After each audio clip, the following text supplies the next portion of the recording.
Good morning. This is Father Stephen Kelly from St. John's Church in Detroit. We're continuing our series of daily morning meditations, where we generally look at one or another of the lessons that are assigned for morning or evening prayer, what is known as the daily office lectionary. And hooray, today is Sunday. We are going to gather together for worship, to glorify God, to worship Him, to gather as a fellowship of the faithful and those seeking to know Jesus more and more, and most importantly, to receive Jesus in the Blessed Sacrament.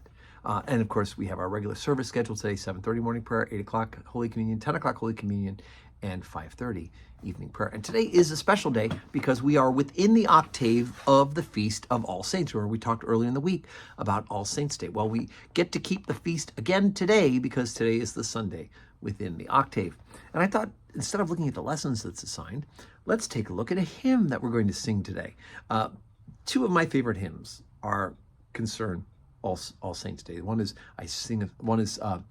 For All the Saints Who From Their Labors Rest. I talked about that earlier in the week. But today I want to talk about a wonderful hymn. It's actually in our hymnal under Hymns for Children. And that hymn is I Sing a Song of the Saints of God. In fact, this hymn is the most watched video on all of our St. John's YouTube channel, right? Where there are 2.7 million video views. And this particular hymn is the one video with the most views on that channel. This is a great hymn because it really, again, it's written for children. It is universally true, even for adults. And that is that we sing a song of the saints of God. So it starts out talking a little bit about who they were, right? And why they become saints in the second verse. And then most important, the end verse is that the saints are real and alive, and they're not just way back when, but they're now. So the first verse, I sing a song of the saints of God, patient and brave and true, who toiled and fought and lived and died for the Lord they loved and knew.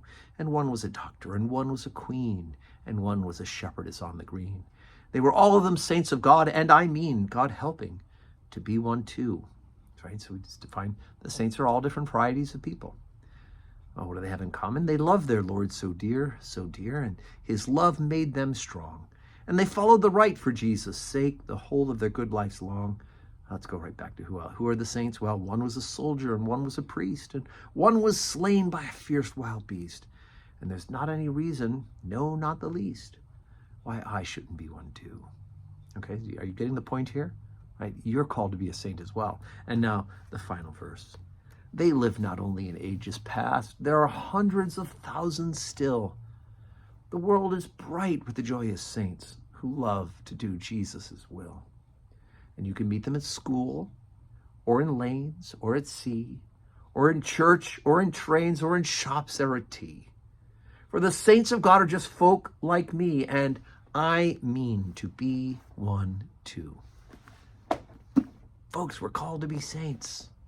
And the author of that hymn, Lesbia Scott, gets it exactly right? They're folks just like you and me. But hopefully they're folks like you and me who are trying to love Jesus and to do his will. As she also says in the hymn, that's the formula for becoming a saint. God willing, that's what we're trying to do. We're trying to be saints. One day, one step, one repented sin at a time. And I look forward to seeing you today in church. God bless you.